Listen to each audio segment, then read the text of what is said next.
Hi friends, आपका मेरे channel पूजा commerce classes में स्वागत है। मैं आपके लिए लेकर आई हूँ कॉमर्स की क्लास। ये class ICom, BCom, MCom, NEET, PhD, commerce related all competition exam के लिए इम्पोर्टेंट है।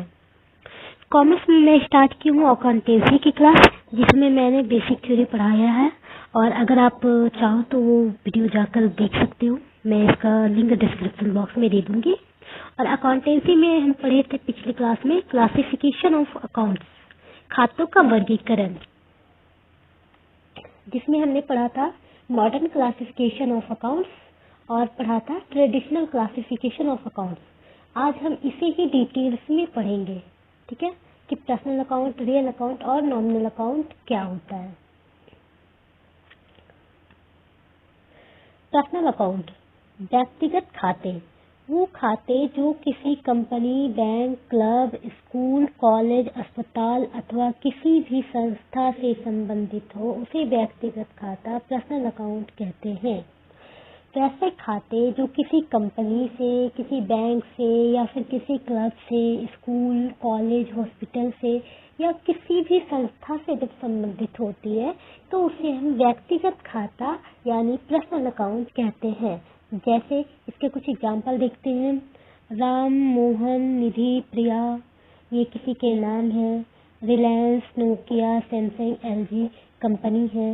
SBI, PNB, State Bank of India, Punjab National Bank, ये बैंक है। यूनियन क्लब, ये क्लब है। School, college, university, hospital, institute, capital, drawing, outstanding expenses, etc. अब इसमें देखो, मैं आपको याद रखने का एक ट्रिक बताती हूँ, ठीक है। जैसे कि यहाँ पे है राम, मोहन, निधि, प्रिया, ये किसी के नाम है ना। आप अपना नाम याद रखो कि आपका नाम पर्सनल अकाउंट में आता है।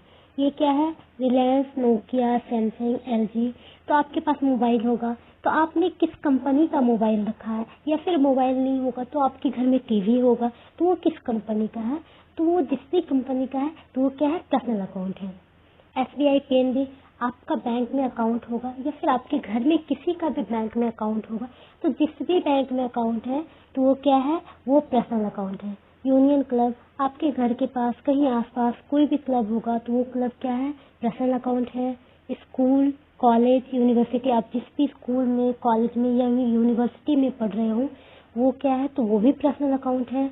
हॉस्पिटल, आप कभी भी बीमार पड़ते हो या फिर फैमिली में कोई भी बीमार पड़ते हैं जहाँ ट्रीटमेंट होता है तो वो हॉस्पिटल जो है वो भी पर्सनल अकाउंट में ही आता है। इंस्टीट्यूट, आप जहाँ क्लास करते हो वो भी पर्सनल अकाउंट है। कैपिटल, कैपिटल क्या होता है मैं बता दूँ आपको। कैपिटल यानी कि जब जब बिजनेस स्टार्ट किया जाता है तो बिजनेस स्टार्ट करने के लिए बिजनेस के मालिक के द्वारा जो भी कैश या फिर संपत्तियां लाई जाती है, जैसे कैश, फर्नीचर या जो भी वो ला रहा है बिजनेस को स्टार्ट करने के लिए, वो हमारा कैपिटल कहलाता है। और ड्राइंग, ड्राइंग क्या है? तो ड्राइंग उसे कहते हैं जब मालिक जो है वो क्या करता है ना कि अपने बिजनेस से अपने पर्सनल यूज के लिए बिजनेस का कोई गुड्स या कोई स्टॉक या फिर कैश निकाल के ले जाता है, उसे ही हम ड्राइंग कहते हैं। Outstanding expenses, etc. हम मैं ना इसके हर एक एग्जांपल को आपको बताऊंगी पूरे ही, तो इसे ना मैं जब जर्नल एंट्री करवाऊंगी तो उसमें हर एक आइटम्स वहाँ पे आपको देखने को मिलेंगे और मैं पूरा ही डिटेल्स में वो आपको बताऊंगी।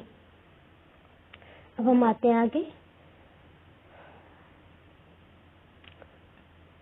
पर्सनल अकाउंट को 3 वर्गों में बांटा गया है। पर्सनल अकाउंट जो है इसे भी 3 भागों में बांटा गया है। पहला जो है प्राकृतिक व्यक्तिगत खाता, नेचुरल पर्सनल अकाउंट। तो आइए हम देखते हैं कि प्राकृतिक व्यक्तिगत खाता, नेचुरल पर्सनल अकाउंट क्या होता है। वो खाते जो किसी व्यक्ति विशेष से संबंधित होते हैं उसे प्राकृतिक व्यक्तिगत खाता, नेचुरल पर्सनल अकाउंट कहते हैं। वैसे खाते जो किसी व्यक्ति विशेष से संबंधित होता है ना, तो उसे हम क्या कहते हैं? प्राकृतिक व्यक्तिगत खाता, नेचुरल पर्सनल अकाउंट, ठीक है। इसके एग्जाम्पल है राम, मोहन, प्रिया, यानी किसी के नाम। तो किसी के नाम क्या है? वो नेचुरल पर्सनल अकाउंट है, प्राकृतिक व्यक्तिगत खाता के एग्जाम्पल है, ठीक है। उसके बाद है हमारा कृत्रिम व्यक्तिगत खाता, आर्टिफिशियल पर्सनल अकाउंट। इसके नाम से क्लियर हो रहा है, कृत्रिम यानी आर्टिफिशियल। आर्टिफिशियल का मतलब क्या होता है? बनावटी। जो मानव के द्वारा बनाया गया हो, मानव निर्मित हो। ठीक है, तो वैसे खाते जो कंपनी, बैंक, क्लब अथवा संस्था इत्यादि से संबंधित होते हैं उसे कृत्रिम व्यक्तिगत खाता, आर्टिफिशियल पर्सनल अकाउंट कहते हैं। तो कोई भी बैंक, कंपनी, क्लब या कोई संस्था, तो वो क्या है, मानव के द्वारा बनाया गया है ना। तो ऐसे संस्था, bank, club, school, college, university जो भी हो, वो कृत्रिम व्यक्तिगत खाता यानी आर्टिफिशियल पर्सनल अकाउंट के अंतर्गत आते हैं। आपको ये याद रखना है। जैसे इसके कुछ एग्जांपल आप देख लो, जैसे Reliance, TISCO, SBI, PNB, BHU। Reliance क्या है, तो रिलायंस एक कंपनी है, टिस्को भी एक कंपनी है, SBI एक बैंक है, PNB एक बैंक है, BHU जो है एक यूनिवर्सिटी है। उसके बाद आता है प्रतिनिधि व्यक्तिगत खाता, रिप्रेजेंटेटिव पर्सनल अकाउंट। वो खाते जो किसी एक व्यक्ति अथवा व्यक्तियों के समूह को प्रतिनिधि, सॉरी शायद यहाँ पे थोड़ा छूट गया है। वो खाते जो किसी एक व्यक्ति अथवा व्यक्तियों के समूह का प्रतिनिधित्व करती है उसे प्रतिनिधि व्यक्तिगत खाता, रिप्रेजेंटेटिव पर्सनल अकाउंट कहते हैं। जैसे कैपिटल, ड्राइंग, आउटस्टैंडिंग एक्सपेंस, बता चुकी हूँ कैपिटल क्या है, ड्राइंग क्या है, आउटस्टैंडिंग एक्सपेंसेस क्या है, और मैं इसे आगे फिर से बताऊंगी, तो आप इसके लिए टेंशन ना लें। क्या वो तो हमारा हो गया पर्सनल अकाउंट। अब हम देखते हैं इम्पर्सनल अकाउंट, अव्यक्तिगत खाते। ठीक है, अव्यक्तिगत खाते यानी इम्पर्सनल अकाउंट क्या होते हैं? वो खाते जो व्यक्तिगत खाते नहीं होते हैं उसे अव्यक्तिगत खाता, इम्पर्सनल अकाउंट कहते हैं। जब अकाउंट को दो भागों में बांटा गया है, पर्सनल अकाउंट और इम्पर्सनल अकाउंट, तो जाहिर सी बात है कि जो पर्सनल अकाउंट में आ गए वो तो ठीक है, बट जो नहीं आए वो तो इम्पर्सनल अकाउंट में ही आएंगे ना। वही चीज यहाँ भी कह रहा है कि जो व्यक्तिगत खाते में नहीं आते हैं वो अव्यक्तिगत खाते में आते हैं, यानी कि जो पर्सनल अकाउंट में नहीं आते हैं वो इम्पर्सनल अकाउंट में आते हैं। अव्यक्तिगत खाते, इम्पर्सनल अकाउंट दो प्रकार के होते हैं। अव्यक्तिगत जो खाते हैं, इम्पर्सनल अकाउंट, ये भी दो प्रकार के होते हैं। वास्तविक खाता, रियल अकाउंट, अवास्तविक खाता, नॉमिनल अकाउंट। वास्तविक खाता, रियल अकाउंट, माल या संपत्ति अस्तित्व से संबंधित खाते को वास्तविक खाता, रियल अकाउंट कहते हैं। माल या संपत्ति से जो संबंधित खाते होते हैं उसे वास्तविक खाता यानी रियल अकाउंट कहते हैं। अब आप सोच रहे होंगे कि माल क्या होता है, तो माल हम बिजनेस में उस चीज के लिए यूज करते हैं कि जब हम बिजनेस कर रहे हैं तो बिजनेस में हम जिस भी वस्तु का बिजनेस कर रहे हैं उसे हम माल कहते हैं। यानी कि अगर मान लो हमने फर्नीचर का बिजनेस करा तो फर्नीचर को हम फर्नीचर ना लिखकर उसे हम गुड्स या स्टॉक बोलते हैं। ठीक है, माल को इंग्लिश में गुड्स या स्टॉक बोला जाता है, बट जब हम इसके जनरल करते हैं तो हम वहाँ पे गुड्स या स्टॉक नहीं लिखते हैं, गुड्स के जगह परचेज और सेल्स लिखा जाता है। अगर हम गुड्स परचेज कर रहे हैं, माल खरीद रहे हैं, तो हम वहाँ पे परचेज अकाउंट लिखेंगे। अगर माल बेच रहे हैं यानी गुड्स को सेल कर रहे हैं तो हम वहाँ पे सेल्स अकाउंट लिखेंगे। ठीक है, आइए इसके कुछ एग्जांपल देखते हैं। यहाँ क्या हुआ, माल या संपत्ति से संबंधित जो खाते होते हैं उसे हम क्या कहते हैं, वास्तविक खाता यानी रियल अकाउंट कहते हैं। रियल अकाउंट में आपको याद रखना है संपत्ति से रिलेटेड जो भी होंगे वो रियल अकाउंट में आएंगे। जैसे land and building, plant, machinery, furniture, motor vehicle, lease hold property, equipment, stock, goods, investment, cash at bank, cash in hand, live stock, etc. ये सारे रियल अकाउंट के यानी वास्तविक खाते के एग्जाम्पल हैं।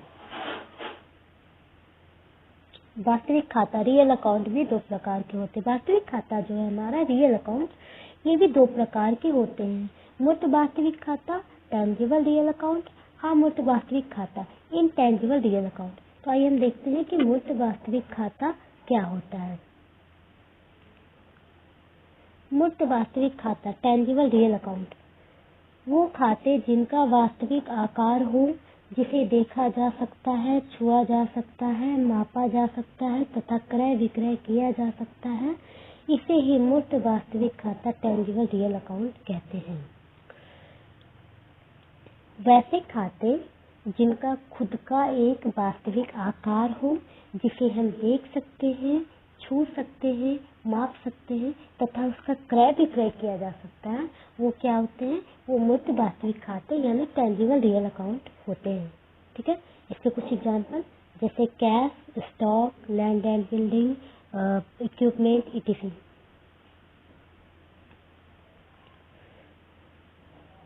मूर्त वास्तविक खाता टेंजिबल रियल अकाउंट दो भागों में बांटा गया। मूर्त वास्तविक खाता जो है टेंजिबल रियल अकाउंट, इसे भी दो भागों में बांटा गया है। रोकड़ खाता, कैश अकाउंट, अन्य संपत्ति खाते, अदर असेट्स अकाउंट। यानी कि टेंजिबल अकाउंट जो है इसे दो भागों में बांटा गया ना। पहला है कैश अकाउंट, तो कैश अकाउंट में जितने भी कैश होंगे ना, तो कैश से रिलेटेड जो भी है वो सब कैश अकाउंट में आ जाएगा, और कैश के अलावा जितनी भी संपत्तियां हैं वो हमारा अदर असेट्स अकाउंट में आता है। वो हो गया हमारा मूर्त वास्तविक खाते टेंजिबल रियल अकाउंट। अब हम देखेंगे अमूर्त वास्तविक खाते इनटेंजिबल रियल अकाउंट। वे खाते जिन्हें छुआ ना जा सके, जिसका वास्तविक आकार ना हो, जिसे केवल अनुभव किया जा सके, उसे ही अमूर्त वास्तविक खाते इनटेंजिबल रियल अकाउंट कहते हैं। टेंजिबल में क्या है?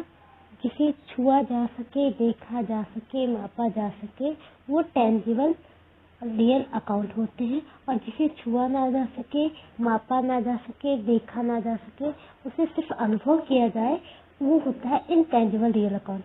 इसके कुछ एग्जांपल हैं goodwill, trademark, patent, copyright etc। तो आइए इसके एक एग्जांपल को मैं अभी समझा देती हूँ आपको। गुडविल क्या होता है? गुडविल को हिंदी में ख्याति कहते हैं। तो ख्याति क्या होता है? बिजनेस का नाम। जैसे होता है ना किसी ब्रांड का नाम हम सुन के क्या बोलते हैं ना कि हाँ उस ब्रांड का, तब तो उसका प्रोडक्ट अच्छा ही होगा। क्यों? क्योंकि उसका नाम है, सबको पता है कि उस ब्रांड में प्रोडक्ट अच्छा मिलता है। ठीक है, तो वो क्या है? हमारा उसके नाम पे एक विश्वास है, हम उसके नाम पे हम प्रोडक्ट परचेज करते हैं एक विश्वास के साथ। जैसे कि हमारे यहाँ मिठाई के लिए बहुत ही फेमस है मधुलिका। मधुलिका का नाम सुनते ही ना सभी बोलते हैं कि हाँ मधुलिका की मिठाई है, तब तो वो अच्छी ही होगी। क्यों? क्योंकि लोगों का एक विश्वास है, उसके नाम पे एक विश्वास है। तो उसने क्या किया? अपना गुडविल बनाया कि हाँ उसने जो प्रोडक्ट दिया कस्टमर को, कस्टमर उससे खुश हुए कि हाँ प्रोडक्ट वहाँ का अच्छा है। तो वो क्या है? उसने अपना गुडविल बनाया, उसे ही उसने अपनी ख्याति प्राप्त की, उसका एक अपना नाम बनाया खुद का, उसे ही ख्याति यानी गुडविल कहते हैं। तो इसका भी खुद का एक वैल्यू होता है। ठीक है, इसी तरह ट्रेडमार्क, पेटेंट और कॉपीराइट्स भी होते हैं। ये सब भी हम आगे पढ़ेंगे। अब आता है अवास्तविक खाते नॉमिनल अकाउंट। ये तो हो गया हमारा रियल अकाउंट। अब हम देखेंगे अवास्तविक खाते नॉमिनल अकाउंट। अवास्तविक खाते को नाम मात्र या आय व्यय खाता भी कहा जाता है। ऐसे खाते केवल नाम मात्र के होते हैं, इसका वास्तविक स्वरूप नहीं होता। ये खाते व्यापार के आय व्यय अथवा लाभ हानियों से संबंध रखते हैं, उसे ही अवास्तविक खाता नॉमिनल अकाउंट कहते हैं। तो अवास्तविक खाता क्या है? तो अवास्तविक खाते को नाम मात्र खाता या आय व्यय खाता भी कहते हैं। जैसे होता है ना कि एक आदमी के बहुत सारे नाम होते हैं, घर के अलग नाम है, स्कूल के अलग नाम है, दोस्तों के बीच अलग नाम है, फैमिली किसी और नाम से बुला रही, तो उसी तरह जो है ना अवास्तविक खाता जो है इसे नाम मात्र खाता या आय व्यय खाता भी कहते हैं। ठीक है, और ये खाते जो है ना सिर्फ नाम मात्र के होते हैं, इसका खुद का कोई वास्तविक स्वरूप नहीं होता है। ठीक है, इसे सिर्फ अनुभव किया जा सकता है। और ये खाते जो है ना इसमें बिजनेस के आय व्यय और लाभ हानि से संबंध रखा जाता है। यानी कि इसमें सिर्फ बिजनेस के आय व्यय यानी इनकम और एक्सपेंडिचर जो है और लाभ हानि यानी कि प्रॉफिट और लॉस जो है सिर्फ उसी से संबंधित एंट्री किए जाते हैं। इसके कुछ एग्जांपल हम देखते हैं।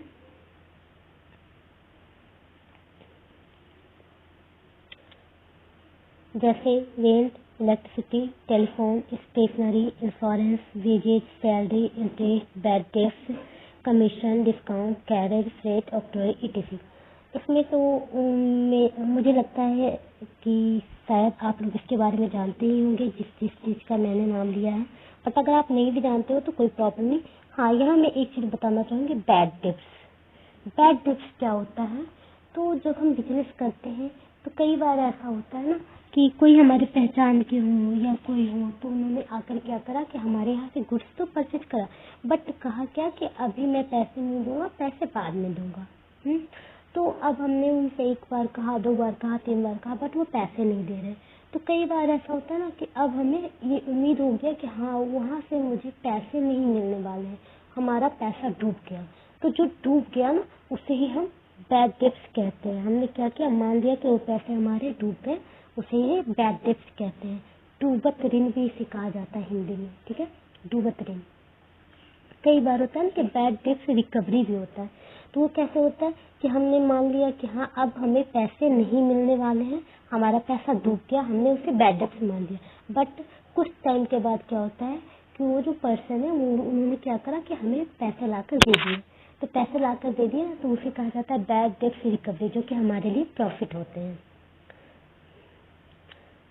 आगे हम देखते हैं, अवास्तविक खाते नॉमिनल अकाउंट को 2 भागों में बांटा गया। अब अवास्तविक खाते जो है, नॉमिनल अकाउंट जो है, इसे भी 2 भागों में बांटा गया है। आय और लाभ, इनकम एंड गेन, व्यय और हानि, एक्सपेंसेस एंड लॉसेस।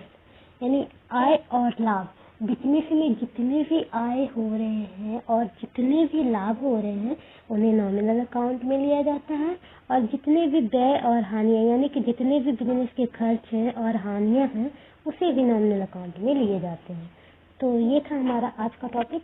उम्मीद करती हूँ कि आपको समझ में आया होगा, और अगर नहीं समझ में आया तो आप मुझे कमेंट करके बता सकते हो, मैं इसे और भी अच्छे से समझाने की प्रयास करूँगी, ठीक है।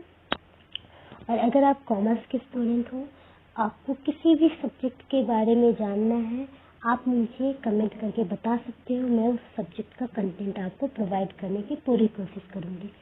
अगर आपको मेरी क्लासेस अच्छी लग रही हो तो प्लीज़ इसे लाइक, शेयर और सब्सक्राइब करें और मेरे इस चैनल को सपोर्ट करें। Thank you.